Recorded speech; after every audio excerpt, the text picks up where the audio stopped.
నగరంలో రాత్రి కురిసిన భారీ వర్షంతో రహదారులు చెరువులను తలపించాయి.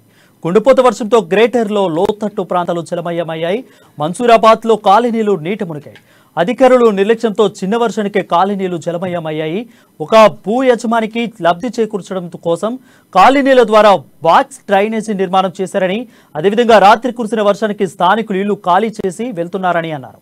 రాబోయే భారీ వర్షాలకు 150 ఇళ్లలో ఉన్న ప్రజలకు తీవ్ర ఇబ్బందులు తప్పవని స్థానికులు చెబుతున్నారు. ఈ నేపథ్యంలో పలు కాలనీ కార్పొరేటర్ కొప్పుల నరసింహారెడ్డి పర్యటించారు.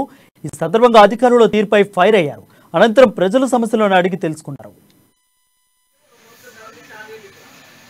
10-15 సంవత్సరాల నుంచి ఉంది. దీనికి ప్రాజెక్టుల కింద కానీ బాక్స్నాల కన్స్ట్రక్షన్ అవుతుంది.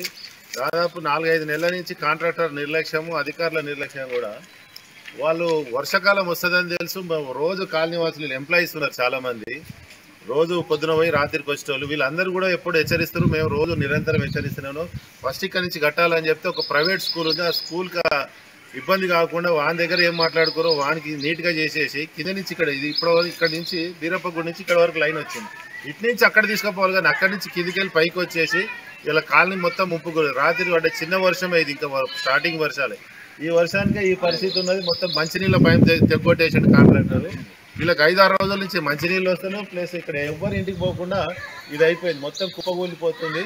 ఇది ఇప్పుడు కంట్రోల్ చేసే పరిస్థితి లేదు. పైకి వెళ్ళి 500 కాలనీల నీళ్ళు వస్తాయి. ఇది సుష్మా థియేటర్ నుంచి వనస్థలిపురం నుంచి ప్రధాన కాలువ ఇది. ఇంత నిర్లక్ష్యం ఉండి అధికారులు కానీ కాంట్రాక్టర్ గారు ఉండి ఏ విధంగా పనిచేస్తారు? రోజు మొత్తుకున్న ఇదే పరిస్థితి వచ్చింది. ఇది